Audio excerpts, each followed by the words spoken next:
முருகரை நேரில் கண்ட பக்தரை பற்றி தெரியுமா? சுமார் 20 வருடங்களுக்கு முன்பு அரிமதன் என்பவர் அவருடைய 4 வயது குழந்தையுடன் திருச்செந்தூரில் உள்ள முருகனை தரிசிக்க செல்கிறார். அவர்கள் கோவிலுக்கு சென்ற நாள் சற்று கூட்டம் அதிகமாகவே இருந்துள்ளது. கூட்டத்தையும் பொருட்படுத்தாமல் முருகனை காண கோவிலின் உள்ளே நுழைகிறார் அரிமதன். கோவிலுக்கு சென்றதும் முருகனை தரிசிப்பதற்கு முன்பு கடலில் நீராடிவிட்டு வரலாம் என செல்கிறார். கடலில் நீராடிவிட்டு வந்து பார்க்கும் பொழுது அவருடைய 4 வயது குழந்தை அங்கிருந்து காணாமல் போகிறது.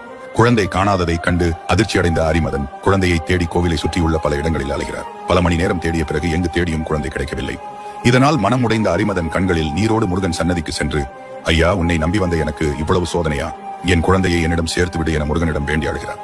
சிறிது நேரம் கழித்து ஒரு சிறு பாலகன் ஒளி வீசும் முகத்துடன் அவருடைய குழந்தையை அழைத்துக் கொண்டு வந்து அவரிடம் ஒப்படைக்கிறார்.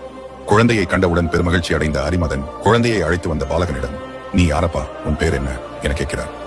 அதற்கு அந்த பாலகன், என் பேர் குமரன் என கூறிவிட்டு கண்ணிமைக்கும் நேரத்தில் அங்கிருந்து மறைகிறார்.